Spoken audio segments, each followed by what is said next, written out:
Sexuality is fluid. Whether you're gay or you're straight or you're bisexual, you just go with the flow. Hi there, and welcome, ladies, gentlemen, and my non-binary pals. I'm Niamh, and I want to introduce you to a show that I hold very close to my heart. A show that built most of my personality and taught me about my own identity. I think that people are fed up with being backed into a corner and being marginalised and told what their lifestyle is. Throughout this documentary, I'm going to explore a show that is timeless and broke all the rules and boundaries when it was first aired. It's the same as watching any other hour-long, except there are circumstances we're not used to seeing on television. To that extent, it is groundbreaking. So, sit back, relax, and let me take you on a journey that has changed television forever.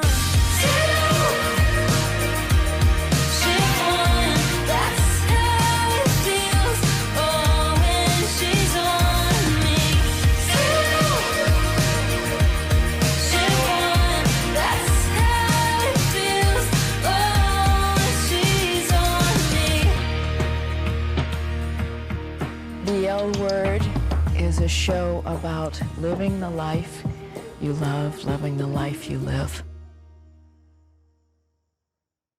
In 2004, it was a golden era for new and experimental TV shows, such as Lost and Desperate Housewives. The show came out in 2004. I watched the first series in 2004. My friend's sister was out and proud at the time. I think she mentioned it in conversation one time, and I checked it out. With the show airing on the 18th of January 2004, it was a bold and never-seen-before project that challenged social norms, spoke out about taboo subjects, and validated queer people who were fighting for representation at the time.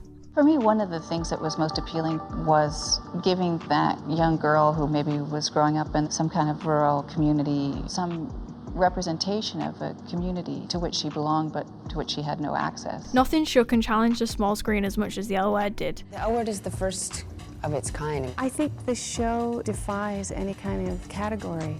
And the award for Outstanding Drama Series goes to The L Word. This January, the buzzword is The L Word, a new Showtime original series that'll have America talking, or leave it speechless. Believe it or not, but the first ever televised lesbian kiss was in 1991 on a show called LA Law.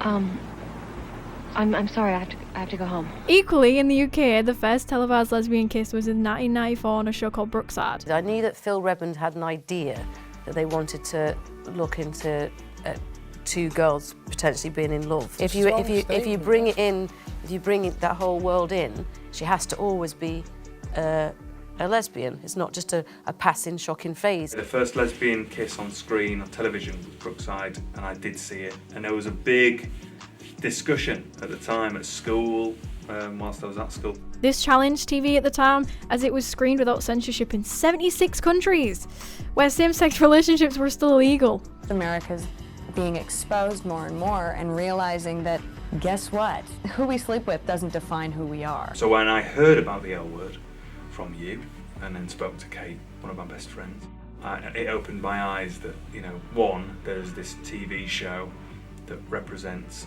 lesbians and other, but also shows the complexity of their life experience. I think that's really valuable, and that's why I'm now interested in watching the show. Okay, silent in the studio, please.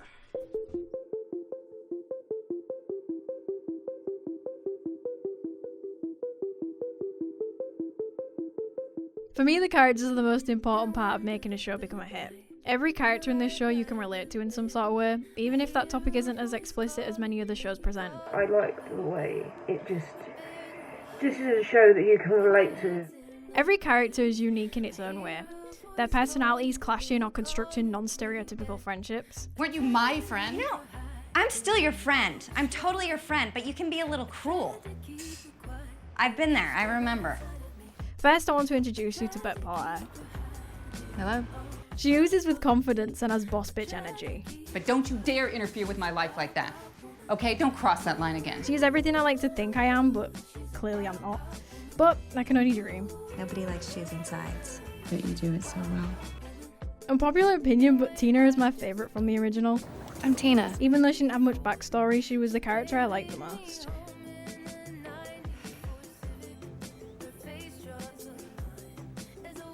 She's always running late. Also, to add that Tina was the only open bisexual, so yay, bi rep. Okay.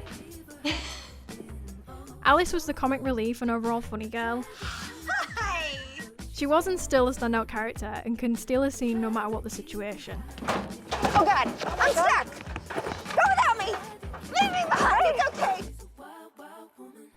Dana being on par with Alice. Having comedic value and embarrassingly funny awkwardness. Gross. However, her storylines always seemed to compel an audience and grab the hearts of the viewers at home. Would you wear high-heeled sandals with tapered jeans? Yes. Finally, Shane had the undyingly cool and attractiveness. She had every girl in LA in her back pocket. There's always Shane. Guys. Hey! You know, do you have to dress like that all the time? Like what? Making these characters was the easy part, but finding the right people to play them was the hard part. At this time, people were too scared to play queer characters, and those who did were put under a microscope.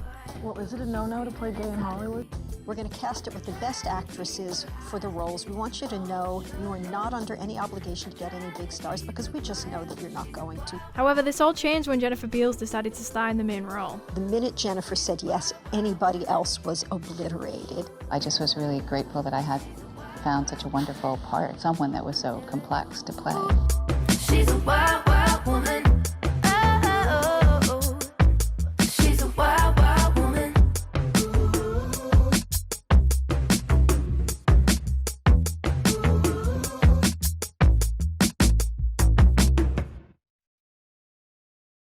All these characters had great and intricate storylines, with Bet's battle with racism and homophobia in and out of the workplace. Look at me, Bet. I don't feel qualified to be the mother of a child who's half African American. I don't know what it means to be black. I think I can make a contribution in that department. You know, I could be a little irritated that in your myopic vision, you've somehow associated me solely with BIPOC artists, when in fact I've worked with pretty much every major artist of the last 2 decades. And Tina struggled to be accepted into Bet's family by Bet's old-fashioned and conservative father. Melvin, Bet and I are having a baby. I don't understand. I'm pregnant. And you're happy about that? This child, you're gonna be taking care of it, and Miss Kennard? Now that's what I like to see. Now promise, take good care of my girl.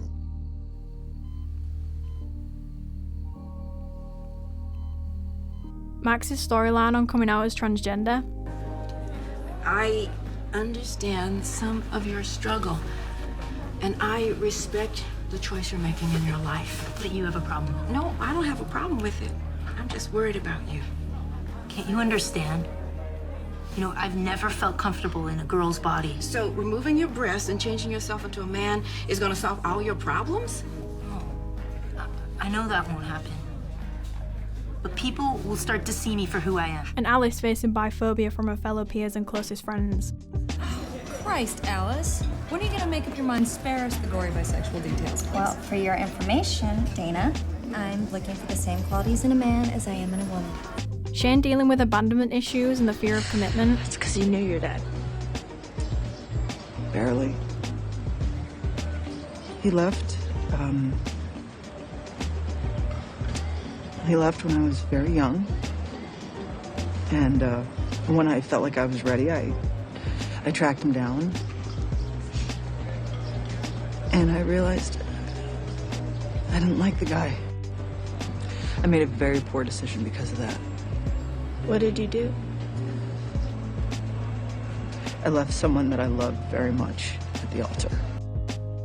She said that she doesn't expect you to forgive her. She's not proud of this. It's just who she is. And the biggest story that broke most audiences was the passing of Dana after a long battle with breast cancer.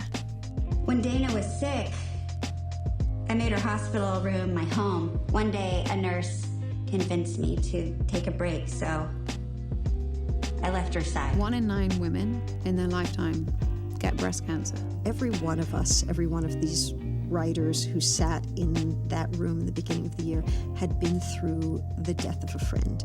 And it's one of the biggest stories of life and one of the saddest, but it is a story. For a long time, I wondered if she'd planned it that way. Waited for me to leave the room so that I wouldn't watch her take her last breath.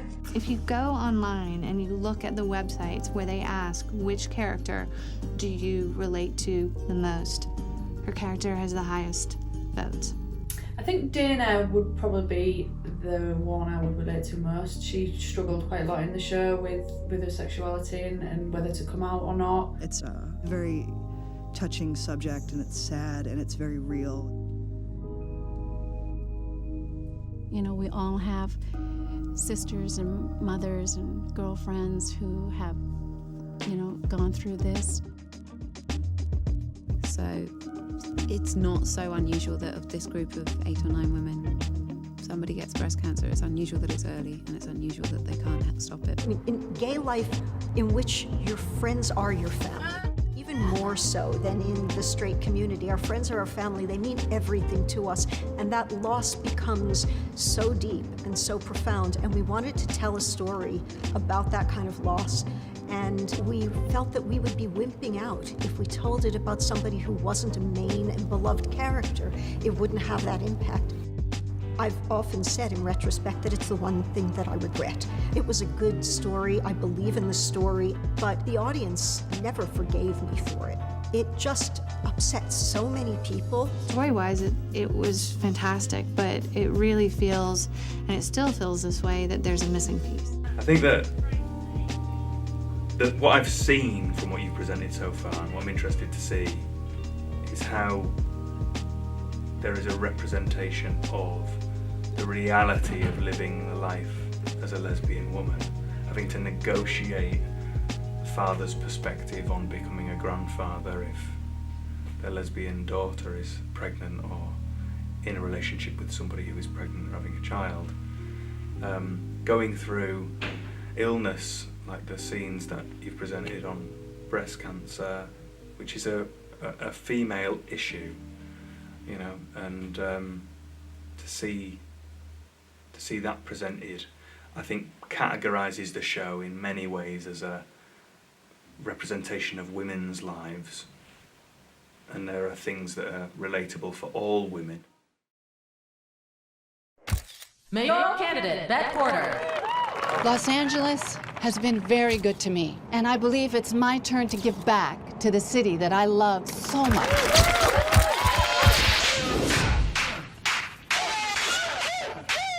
Black, white, ebony, all sound good to me. Two-tone recipe, don't matter to me. Woo! This is what I thought living in LA was gonna be like. You and you and you and you can be my lover, 'cause love looks better in color. That hiatus felt really long. It felt like a decade, right? I missed you. I missed you more.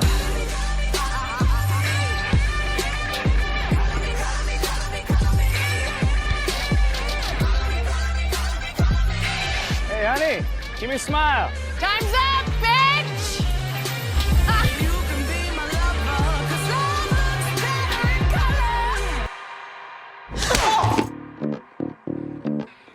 color. Jesus Christ. This in comparison to the new cast of Fresh Young Faces.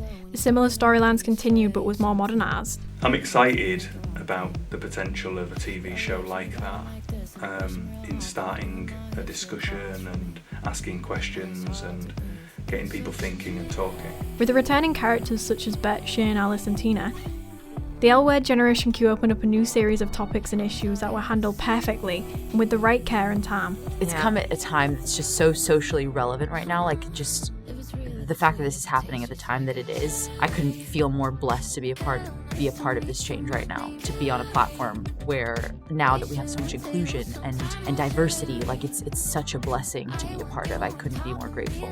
I think now is the right time because so much has changed and so much hasn't. I mean, we're riding that line of desperate need for content. I don't think there's enough content. People keep asking me, like, what are you going to do now? There's all these queer shows. I'm like, there really aren't, actually. There's some really serious issues that our population faces. December 8th of 2019, it was announced that the L-Word would be making a return to Showtime. I'll last week, the premiere of the L Word Generation Q premiered. So, what were your reactions when you heard that there was a new generation coming? I think like the rest of the population, I was excited. I was intrigued. I had no idea, obviously, what direction they were planning on going. But yeah, I don't think anyone's going to be disappointed with this one. These new characters became as popular as the older ones. This is because most of the newer characters from Generation Q were written and created by both the writers and the cast, meaning that these characters were based off real life experiences the cast had dealt with, or experience from other people around them. How much did you work with Marja and the other writers? Like, it's cool that I think a lot of you guys are reflected in your real life in the show. Like, what was that process like? When I got the role, Marja wanted to make it really seamless for me to step into those shoes. And she was like, what are you? What do you identify as? And like, I want to bring that person to life so that the other yous in the world see you on screen and they're like, oh, there's me. Yeah. چه عجب شما فارسی بلدین؟ من حد زدم دخترتون شبیه ایرونیاست. مامان من ایرانی بود. اینم چیله‌ایه. تنها این حرفو میگم. For example, the representation of Persian culture was written by Ariane Mandi, who plays Dani Nunez. A lot of the things like culturally that I felt growing up, like in the Middle Eastern culture, it's quite taboo to be gay. Or there's shows in Iran that exist that are gay women, gay men, gay anything. So to be able to bring a piece of that to our show, it's more than anything that I could have ever imagined, I think.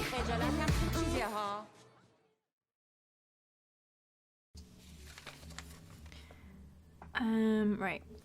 Generation Q opened up so many more different doors of representation. As a queer person in this generation, I feel like we fight for what's right and don't go down easily.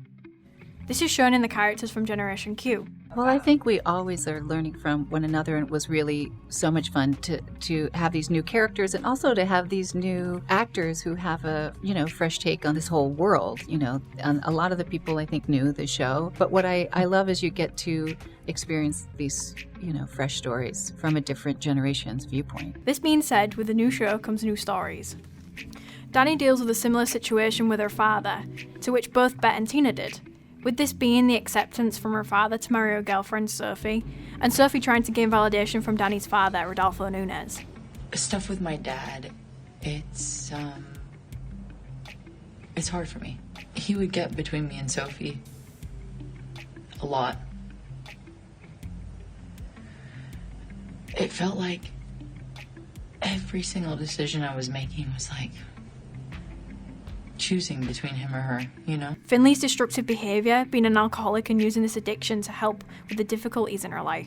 Yeah, well, you were arrested for driving drunk. Ish. I just want to go home, take a hot shower, and wash the past 24 hours off of me. Angie wanted to meet her donor after finding out that he's sick. Can I show you something? Do you have a second? Of course. It's from him to you.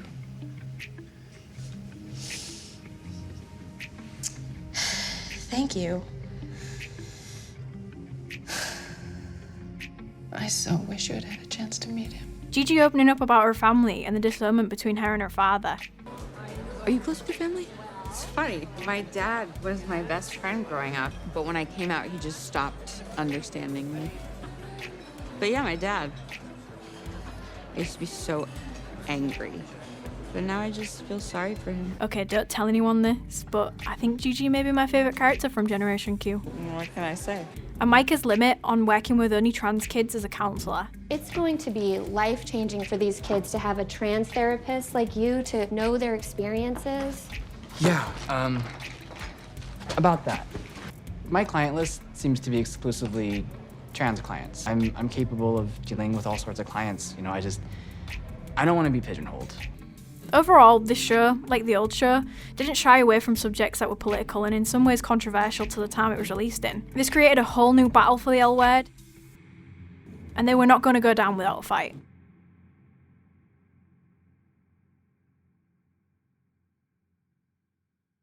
So there you have it. We've gone through a whole decade of change, and here we are still fighting for our voices to be heard. From 2004 to 2021, the L Word has paved the way for many queer shows and characters to be free and open about who they are. Generation Q is so ready for you. The question is, are you ready for them?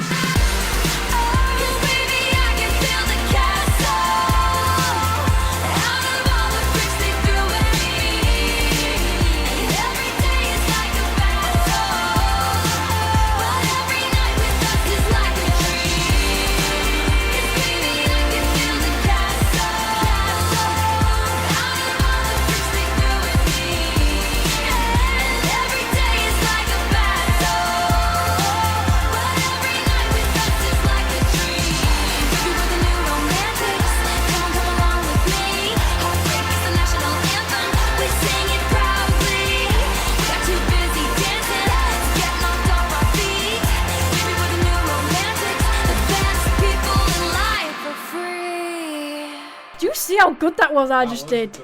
Bang.